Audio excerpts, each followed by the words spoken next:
12 years passed without a single visit call or birthday card.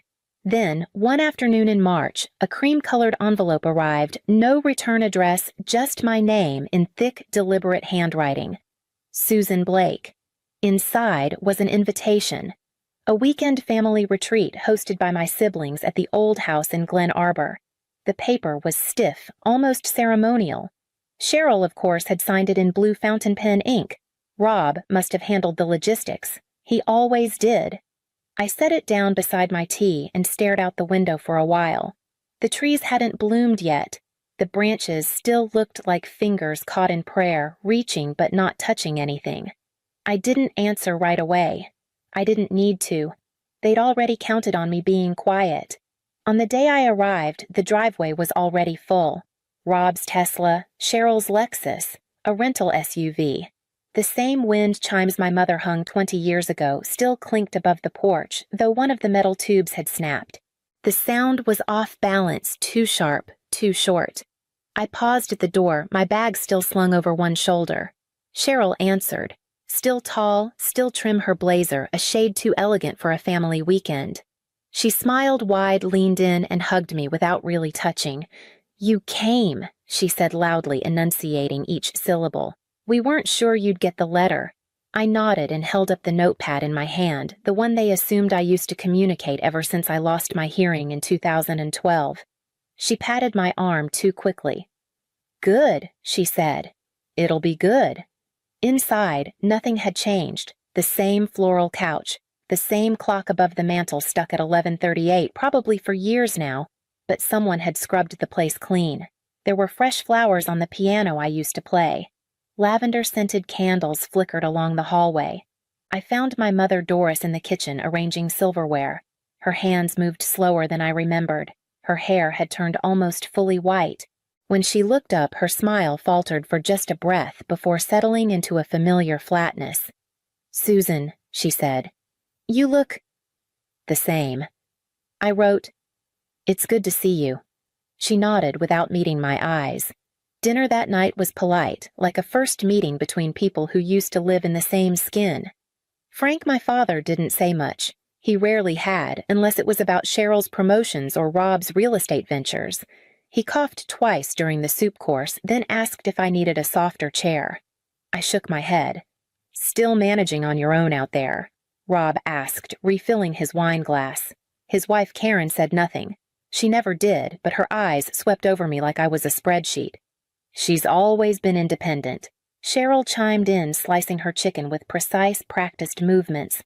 "Lived all the way out in Oregon, didn't even come when Dad had his first heart episode." The silence that followed wasn't mine. It belonged to the room. Later that night, alone in the guest room, I unpacked slowly.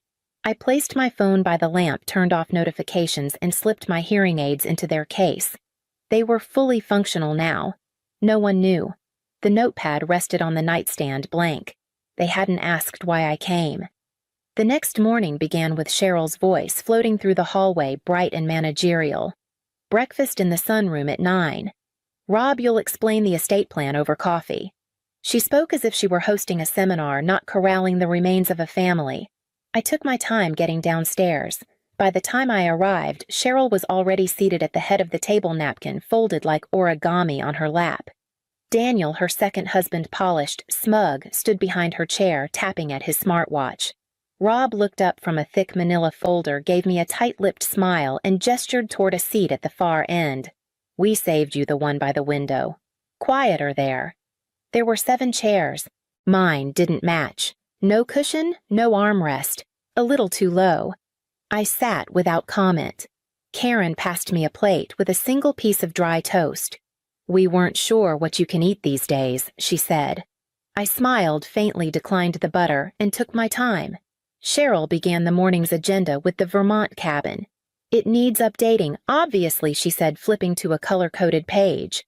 "We're thinking of merging it into the main trust. If we all sign off, it'll be easier when the time comes." The time. Meaning they're passing.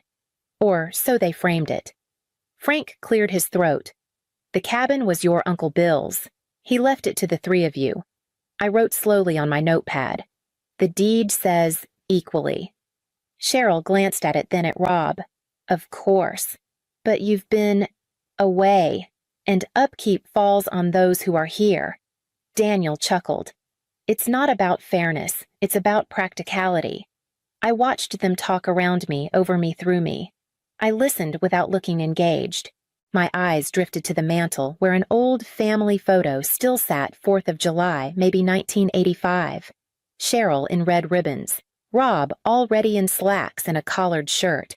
I was in the middle holding a sparkler that had already gone out. After breakfast, Rob took Dad into the den for a quick update. Cheryl and Karen discussed floral arrangements for Doris's birthday dinner. I lingered in the kitchen rinsing my own plate. Doris sat nearby, rubbing lotion into her hands. You've kept the place just as it was, I said aloud, my voice quiet, controlled. She looked up sharply. I didn't know you were speaking again. I let the silence hang. I wasn't sure what version of you we'd be seeing this weekend, she added.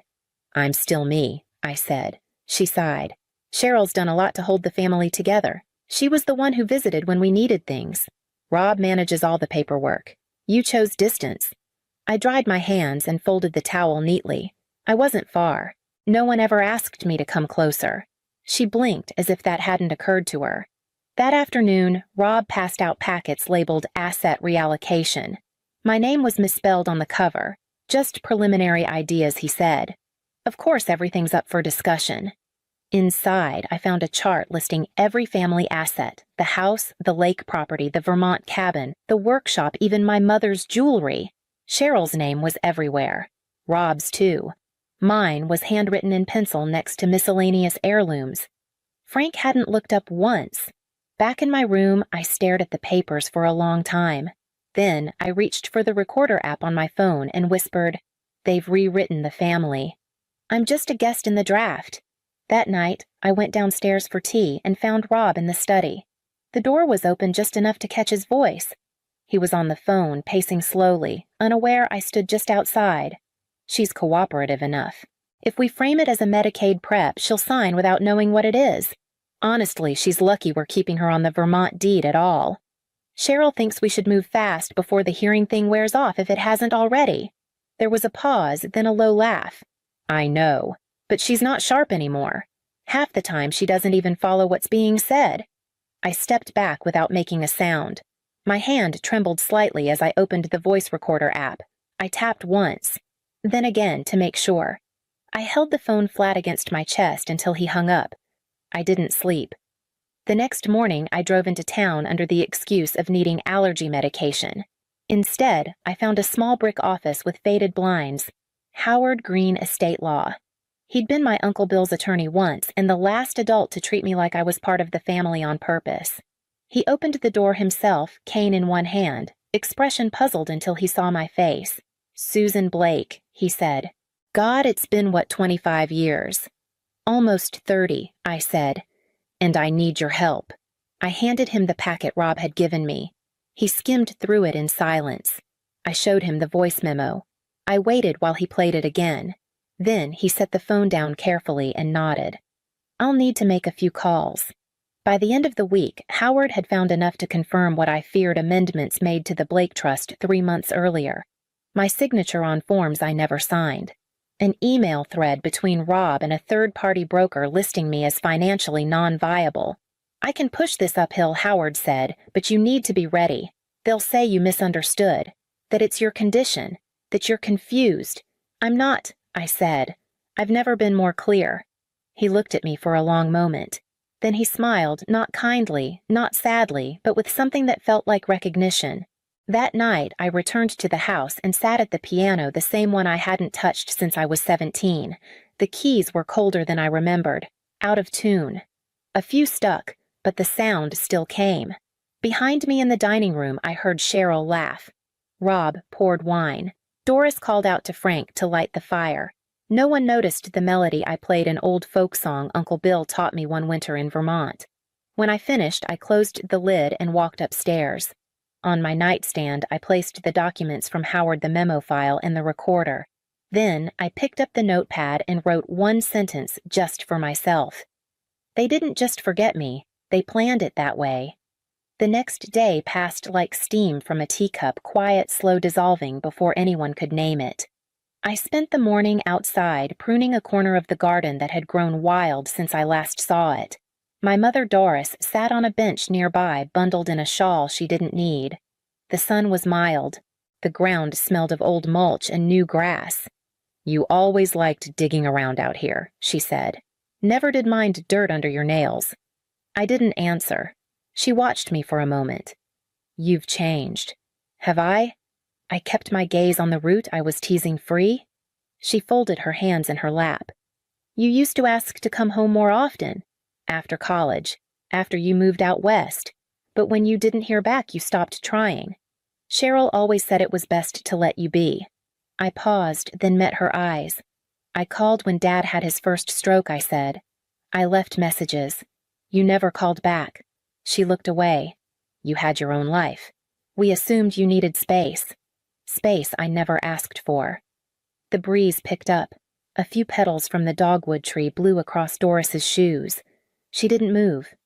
"I'm sorry if we didn't make things clear," she said softly. "You were always more sensitive. Your letters were emotional. We didn't know how to respond." "I wasn't asking for poetry," I said. "Just presence." A robin landed on the garden fence, then flew away. We sat without speaking for a while. Then she stood slowly and returned to the house, leaving me with the dirt and the silence I'd learned to survive in. That night, I sat on the edge of my bed and turned on the recorder again. They never heard me, but I heard everything. The doors they shut. The words they didn't say. I stared at the ceiling until the shadows folded into one another. Somewhere downstairs, a chair scraped. The heater clicked on. I thought of the first time I lost hearing in my left ear. I was 28. I'd just mailed a handmade quilt to Cheryl's newborn son. No one ever said thank you. No one even told me it arrived. I thought of the piano, how I used to play with my whole body, pressing my weight into the chords, believing the house was listening. The night I stopped playing, it was raining. I came home from school to find Rob boxing up Dad's records, Cheryl handing out task lists, and Doris telling me the freezer was broken. No one asked how my day was. No one looked up. I remembered walking upstairs that night and packing a single bag. They didn't push me out. They just let me disappear. And I did. Until now. Cheryl insisted we dress up for Doris's birthday dinner. "Just a little sparkle," she said, placing a brooch shaped like a leaf on our mother's collar. "You only turned 75 once." The table was set with care, real china-polished silver linen napkins folded into fans. Frank wore a blazer 2 sizes too loose. Rob opened a bottle of wine with a practiced flick, and Karen arranged the seating without asking. My name card was at the end again. No one offered a toast. Instead, Cheryl cleared her throat and smiled. "We've all come so far, haven't we?" She began glancing around. "Mom, you've raised 3 incredibly resilient children. Rob's business is thriving. I just signed on as VP for development.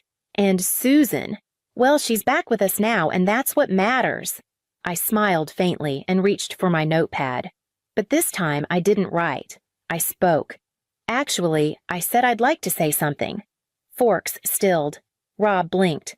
Doris sat straighter but didn't speak. "I've been listening to all of you," I said calmly. "More than you realize." I took out my phone and placed it gently next to the breadbasket. One tap and the recording began. Rob's voice filled the space. "She's cooperative enough. If we frame it as a Medicaid prep, she'll sign without knowing what it is." A pause. Then the low laugh. "She's not sharp anymore. Half the time she doesn't even follow what's being said." The room changed. Karen's eyes widened. Cheryl's hand gripped the edge of her chair. Rob opened his mouth, but nothing came out. I stopped the recording. Doris didn't move. Her fork was suspended midair. "I spoke to Uncle Bill's lawyer," I said. "Howard Green. He confirmed my signature was forged on the trust amendment. You moved my name. You reassigned what didn't belong to you." Cheryl found her voice first. "Susan, this isn't the place. We're celebrating Mom. Why would you bring this up now?" I turned to Doris. "Did you know she didn't answer? Did you know what they were doing? Or did you just let them do it like always?" I didn't sign anything, she whispered. But you looked away. You always do. Rob tried again. We thought you didn't care about that property. You've been gone so long it made sense. Since my voice stayed even. To remove a family member by paperwork, he exhaled sharply. Don't be dramatic. That word. Always that word. I stood slowly. This isn't about money. You took something else. You rewrote where I belong, and I want it back. Cheryl's voice rose. You think this earns you some kind of reward? You vanish for a decade, then show up with a tape recorder and accusations. No, I said.